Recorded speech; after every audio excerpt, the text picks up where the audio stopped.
gezellig plaatje gemaakt met iemand. En als het goed is, kijkt hij nu ook, dus hartstikke leuk. Dus we gaan kijken.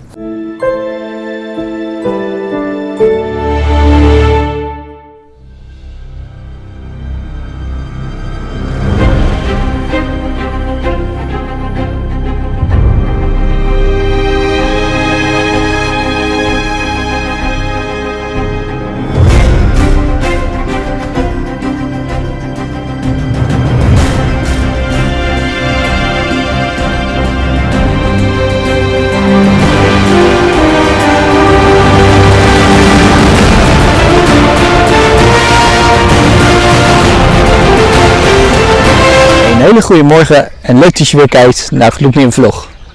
De kijkers zijn blij, ik ben blij, de zon is blij en de foto is ook blij. Want ik heb net een foto gemaakt van een hele mooie reflectie in het water. Hier zijn we Delft-Zuid. Het is nu 8:30 en ik dacht laat ook een lekkere ochtendwandeling maken. Toen ik hier langs liep zag ik een hele mooie reflectie in het water. Het water is helaas wel best wel troebel door alle pollen die in het water liggen. Maar uiteindelijk is het toch een leuke foto geworden. Ik ga zo nog een andere compositie bedenken. Ook op deze plek. En ik heb wel een leuk idee denk ik. De foto die je nu in beeld ziet is de foto die het geworden is die ik net heb gemaakt.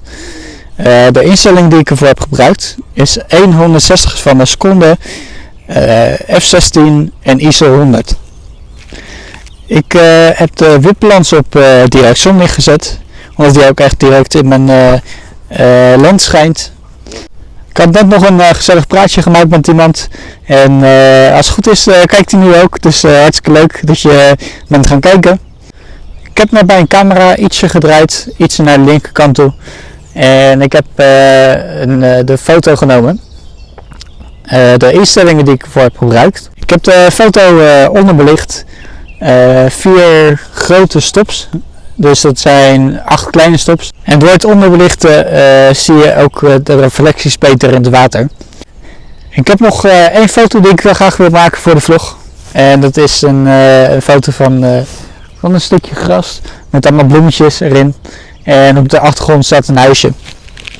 Ik heb de foto al heel vaak gemaakt, maar het leek me nu leuk om het ook voor de vlog te doen. De foto die je nu in beeld ziet is de foto die het geworden is.